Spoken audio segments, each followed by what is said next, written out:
the Special Investigating Unit is hot on the heels of companies and individuals allegedly involved in COVID-19 corruption. Now, contracts currently under investigation involve more than 10.5 billion rand. Now, according to the investigating unit, this represents 67% of the 15.6 billion rand that was spent by government to fight the pandemic. Well, the questionable contracts, valued at 223 million rand, have been brought before the SIU Special Tribunal. Further arrests expected in the next 24 hours, emanating from the 154 cases that are currently under investigation. Joining us now is SIU spokesperson, Mr. Kaizer Kganyago. He joins us from Centurion. Bab Kganyago, thank you very much for your time. I'm not going to ask you about individuals that we possibly might see in handcuffs tomorrow, but I am going to ask you the companies, at least, that you suspect might be among those that the law enforcement are going to visit tomorrow. Good morning, Xoli, and good morning to your viewers. It is a very difficult question for you to ask me because, firstly, we don't do the arrest ourselves. The arrests are done by the Hawks. But all we can tell you is that we have done a lot of groundwork, especially in a lot of companies that have done a lot of misdemeanors. And we have, in this instance, we waiting to see which of the ones that are going to be dealt with tomorrow. Because there might be people in Gauteng, it might be people in the Eastern Cape, because we've done a lot of work on some of those cases that we've presented yesterday to SCOPA to indicate that we have concluded some of those cases, and we've made referrals to the NPA and the Hawks in relation to that. Therefore, it will be very difficult for me to say these are the people or these are the companies. Let me ask you this then. Let me ask you. So you've given me the hint. You've said Gauteng, you've said Eastern Cape.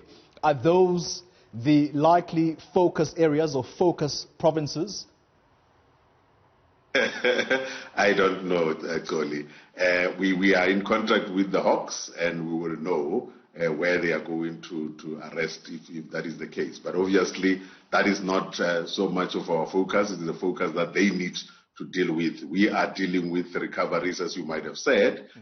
You have already said that we've got to about 223 million rand that we are trying to recover from the special tribunal. Yeah. Because for us, in as much as arrests are happening, we still have to do the civil side of things, where we've got to recover the money, because the arrest is one part. They can be arrested and go to jail. Yeah. But on the other side, we have got to recover the money that has been lost to the state.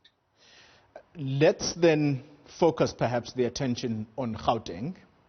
It does appear to have been the center of most of this corruption. Yesterday, the SIU head, Andy Motibi, banding about figures in Parliament of about 600 million rand that could have possibly gone to waste as a result of this corruption. Let's talk about the cases, the specific cases that were very high profile. So, the Bata Royal contract, and link that to Lidla, that particular company which you, the SIU, have said that it was, in essence, a proxy of Mr. Diko's company. And in essence, he was going to benefit financially from partnering with that company, Lidla Consulting. Yes, Xoli. With the papers that we have served to the special tribunal, we have made it very clear to say that in as much as the contract was initially given to Royal Baka, it was clear to us later on that they delivered a batch of PPEs, and then they later went and tried to connive with officials at the department to say that whatever they had delivered must be changed into a donation, and then they diverted everything that was supposed to be given to them to this company called Lidla Construction. Yeah. And that is why at the present moment we have opened cases against the 3 companies that were involved, and another company called Biadika, which is also part of this kind of fraud and corruption that we have found in those cases. Therefore, those are the things that we have put in place, and therefore we are saying that the contract between the Department of Health in Gauteng and Letla, it should be set aside, and we recover all the monies that might have been lost to the state.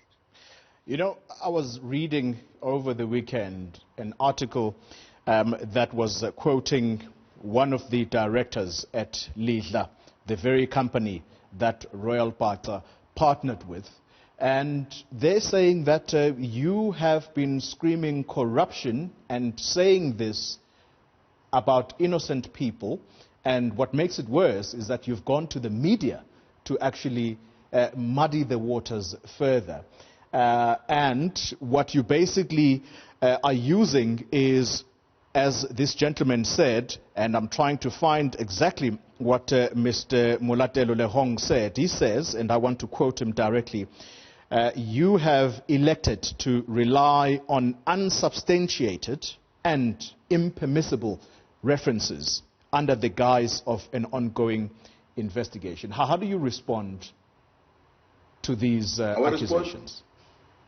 Yes, Xoli, our response is very simple. We have put the papers and we've put the allegations that we have put in our papers that we have presented before the tribunal. Therefore, we have not deliberately gone out to tarnish anybody's image. The minute we serve the papers, they become public, and anybody can read them and request them from the tribunal. Therefore, all they need to do is to say all of those things that they are saying in their papers that they are going to respond to our papers with. Therefore, that way we will be able to then put it before a presiding judge in the case, or in the tribunal, and they will, on the basis of the evidence that we have provided, and then make a determination. Therefore, it doesn't help anyone to try and create this trial in the media, because it is not helpful to anyone. Final question, and very briefly then, Mr. Kganyago. How far is your report, and I'm talking about the final report now, on this very matter of the Royal Patra contract? Obviously, the investigations are still going on this matter, but you will know that there's been a lot of outcomes that we have done already on this matter. And one of them was the issue of the freezing of the account, which you already know about. And the other part is we have already referred this matter for prosecution to the NPA. We have opened a case against 3 companies in relation to this matter of Royal Patra. We have also submitted a report in relation to the role of the CFO and the head of SCM.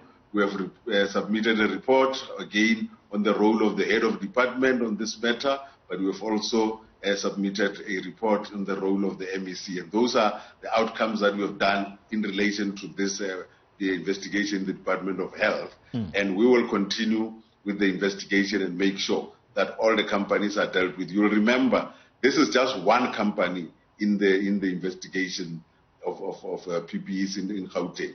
We have got over 160 other companies that we are looking at.